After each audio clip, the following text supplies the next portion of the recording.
नमस्कार. श्री स्वामी समर्थ सर्वांना. पहा, चैत्र पौर्णिमा, हनुमान जयंती या दिवशी उपवास नाही केला तरी चालेल, पण सकाळीच घरात आणा या झाडाचे एक पान.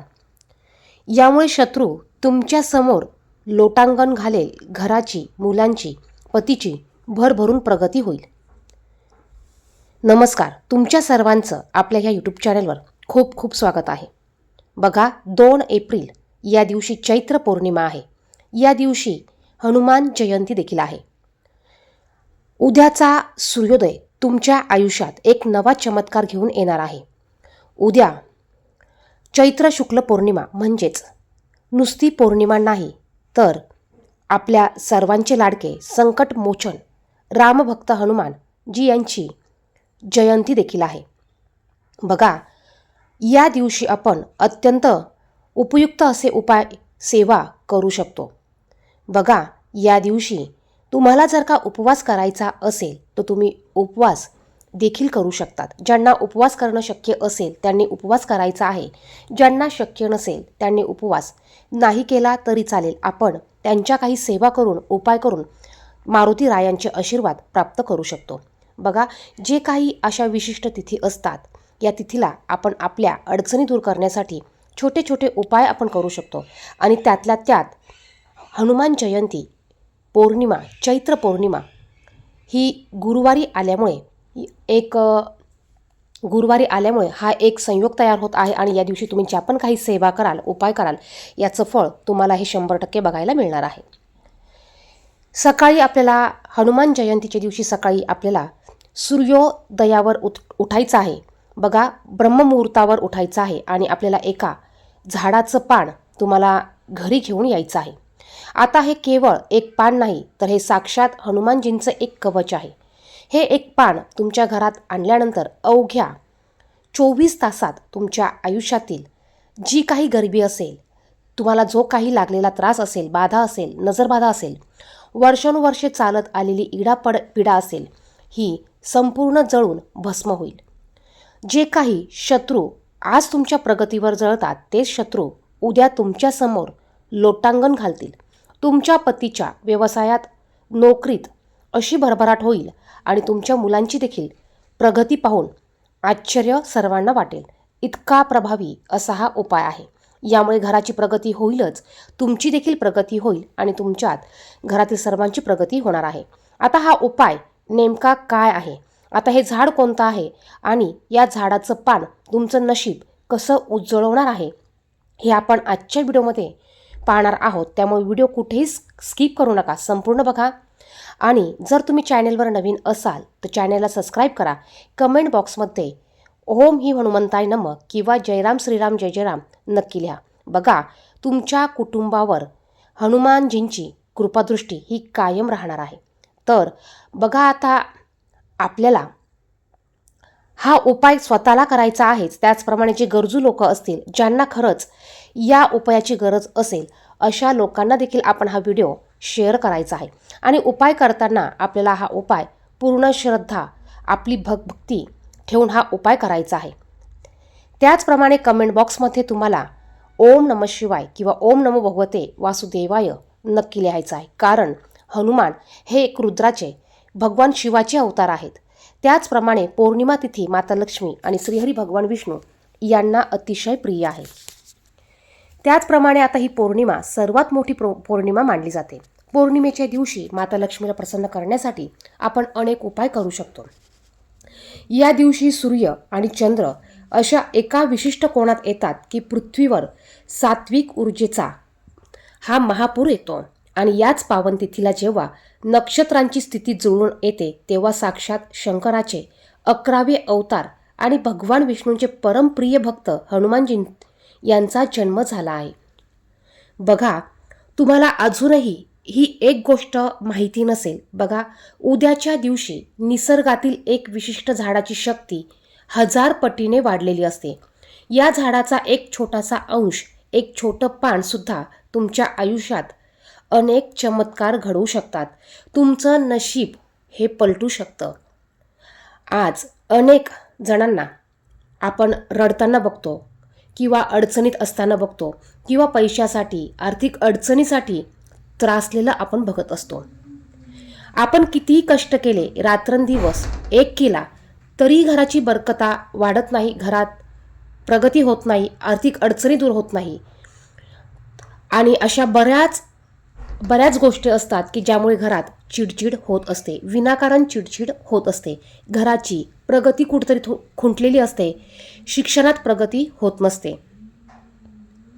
आपण केलेले कष्टाला नशिबाची साथ मिळावी यासाठीच आपण या दिवशी हा अत्यंत प्रभावी असा हा उपाय करायचा आहे.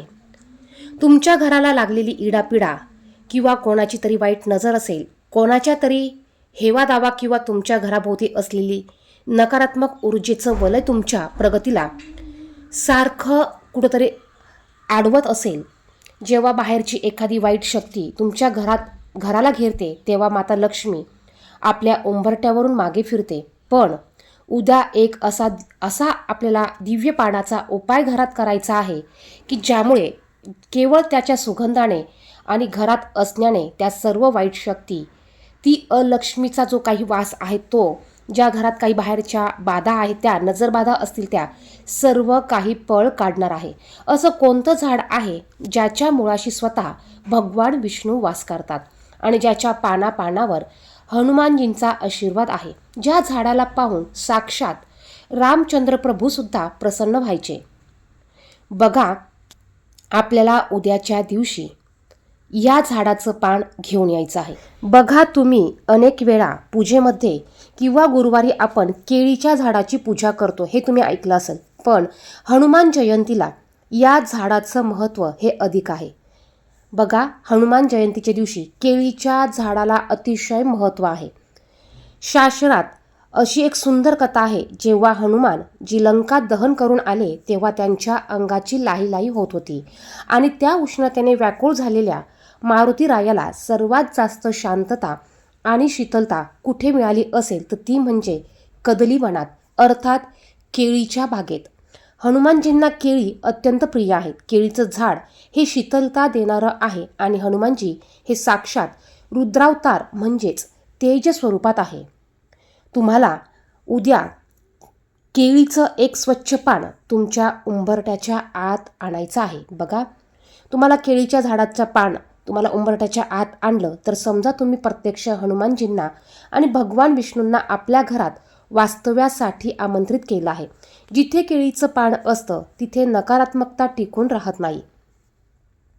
बघा, तुम्हाला सकाळी लवकर उठायचं आहे, सूर्योदयाच्या वेळी सकाळी उठायचं आहे. तुम्हाला उठल्यानंतर स्नान करायचं आहे. अंघोळीच्या पाण्यात तुम्हाला चिमूटभर हळद, गोमतीर नसेल तर गंगाजल टाकून तुम्हाला अंघोळ करायचं आहे.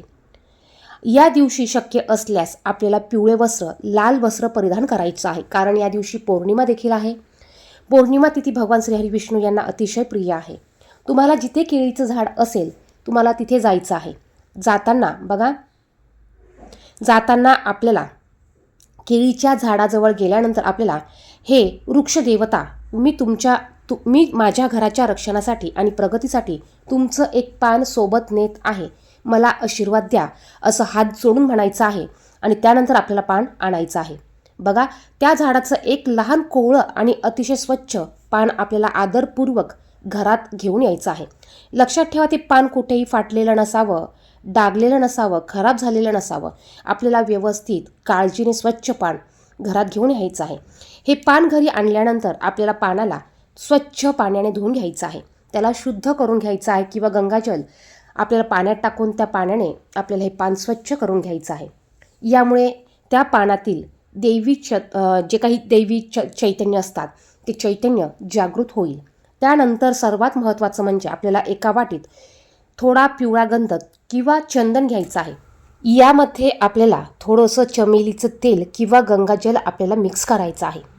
आपल्या उजव्या हाताच्या अनामिका बोटाने त्या पानावर मध्यभागी मोठ्या अक्षरात आपल्याला श्रीराम तुम्हाला लिहायचं आहे. बघा, श्रीराम हा शब्द त्या पानावर आपल्याला लिहायचा आहे.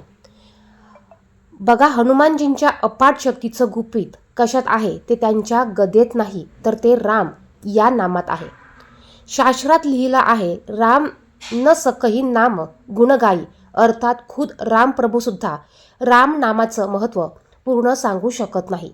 ज्या पानावर तुम्ही राम लिहिता त्या पानाचं रक्षण करण्यासाठी हनुमानजी स्वतः गदा घेऊन 24 तास तिथे पहारा देतात. आता हे राम नाव लिहिलेलं पान घरात नेमकं कुठे ठेवायचं? आता हे पान घराच्या मुख्य दरवाजावर लावायचं की तिजोरीत? आणि हे पान ठेवल्यानंतर तुमच्या शत्रूंची बोलती कशी बंद होईल हे जाणून घेऊया. कारण एक छोटीशी चूक आपल्याला याचा फायदा मिळून देणार नाही. केळीच्या पानाचा प्रयोग करताना हे राम नाम लिहिलेलं केळीचं दिव्य पान तुम्ही तयार केलं, पण याचा वापर तुमच्या पतीच्या आणि मुलांच्या प्रगतीसाठी नक्की कसा करायचा? तर बघा, व्हिडिओ कुठेही स्किप करू नका, संपूर्ण पहा. आता हे तयार केलेलं पान तुमच्या देवघरात भगवान विष्णूंच्या किंवा हनुमानजींच्या चरणापाशी ठेवा. जर देवघरात जागा नसेल तर जिथे तुम्ही तुमचे दागिने किंवा कष्टाचे पैसे ठेवतात त्या तिजोरीमध्ये हे पान अतिशय आदराने ठेवा. हे पान तिथे ठेवताच त्यातील राम नामाच्या लहरी तुमच्या संपत्तीवर आणि घरावर एक संरक्षण कवच तयार करतील. आणि संपूर्ण 24 तास म्हणजे हनुमान जयंतीचा संपूर्ण दिवस आणि रात्र हे पान तिथंच आपल्याला राहू द्यायचं आहे. आता 24 तासानंतर म्हणजेच दुसऱ्या दिवशी सकाळी हे पान हातात घ्या आणि हे पान घेऊन तुमच्या पतीच्या किंवा मुलांच्या डोक्यावरून घड्याळाच्या काट्याच्या दिशेने 3 वेळा आपल्याला फिरवून घ्यायचं आहे. हे केल्यानंतर तुमच्या पतीच्या कामात, व्यवसायात किंवा नोकरीत जे काही अडथळे येत असतील किंवा कुणाची तरी वाईट नजर त्यांच्या प्रगतीला लागली असेल तर ती सर्व नकारात्मक ऊर्जा हे केळीचं पान स्वतःमध्ये शोषून घेतं. विनाकारण होणारे वाद आणि कामातील कटकटी यामुळे थांबून तुमचा मान सन्मान वाढेल. त्याचप्रमाणे जर मुलांच्या अभ्यासात मन लागत नसेल, त्यांची एकाग्रता कमी असेल किंवा सतत भीती वाटत असेल, त्यांच्या अभ्यासात बुद्धीत तल्लखपणा नसेल, तर मारुती रायांनी समुद्रावरून उड्डाण केलं होतं तशी तुमची मुलांची सुद्धा संकटांवर मात करून यशाचं शिखर गाठतील. मुलांवरून देखील आपल्याला हे पान 3 वेळा याच पद्धतीने उतरवून घ्यायचं आहे. आता जे लोक तुमच्या पाठीमागे कारस्थानं करतात, जे तुमच्या सुखावर जळतात किंवा तुमच्या वाईटावर असतील, त्यांची शक्ती मारुती रायांच्या गदेसमोर आणि या राम नामासमोर पूर्णपणे शून्य होईल. ते शत्रू तुमच्यासमोर लोटांगण घालतील. त्यांची तुमच्याकडे वाकड्या नजरेने पाहण्याची हिंमत होणार नाही. तुम्ही विचार देखील केला नसेल की केळीचं पानच का? केळीच्या पानात सात्विकता शोषून घेण्याची अफाट आणि नैसर्गिक शक्ती असते. तुमच्या घरात असलेली वर्षानुवर्षाची इडापिडा आणि दरिद्रीपणा हे पान आपल्यात खेचून घेतं आणि तुमच्या घराला एखाद्या मंदिरासारखं शुद्ध करतं. आता त्यानंतर ह्या पानाचं काय करायचं? आता हे पान ओवाळून झाल्यानंतर हे पान इकडे तिकडे फेकू नका. हे पान एखाद्या वाहत्या पाण्यात प्रवाहित करायचं आहे. जर का पाणी वाहतं नसेल तर एखाद्या मोठ्या झाडाच्या मुळाशी थोडासा खड्डा करून तुम्ही ते पान आदरपूर्वक तिथे तुम्ही पुरायचं आहे किंवा तुम्ही एखाद्या झाडाखाली तुम्ही हे पान अर्पण करू शकतात. आता हे उपाय करताना आपल्याला अतिशय श्रद्धेने हा उपाय करायचा आहे. त्याचप्रमाणे आपण घरातून बाहेर पडताना कोणती काळजी घ्यायची? बघा, हे उपाय करत असताना आपल्याला हा उपाय करताना अशी एक जी मोठी चूक आहे जी अनेक जण कळत नकळत करतात, ज्यामुळे त्यांनी केलेल्या ह्या उपायाचा त्यांना अजिबात फायदा मिळत नाही किंवा मिळू शकत नाही. जेव्हा तुम्ही हे केळीचं पान, दिव्य पान झाडावरून सन्मानाने तोडाल तेव्हा चुकूनही ते पान एखाद्या प्लॅस्टिकच्या पिशवीत गुंडाळून किंवा पिशवीत टाकून घरी आणू नका. शास्त्रानुसार प्लॅस्टिक हे नकारात्मक ऊर्जेचं वाहक असतं आणि ते पानाच्या जिवंत सात्विकतेला मारून टाकतं. आता हे पान आणताना तुम्ही एखाद्या लहान बाळासारखं आधाराने तुम्हाला व्यवस्थित धरून एका सुती कपड्यात टाकून गुंडाळून घेऊन यायचं आहे. शक्य झाल्यास तुम्ही पिवळा किंवा लाल रुमाल किंवा सुती कपडा घेऊ शकतात. तुमच्या हाताचा स्पर्श त्या पानाला झाला की तुमची श्रद्धा त्या पानात उतरते. त्यानंतर हनुमान जयंतीला शांती आणि भक्ती प्रिय आहे. हनुमानजीला शांती आणि भक्ती प्रिय आहे.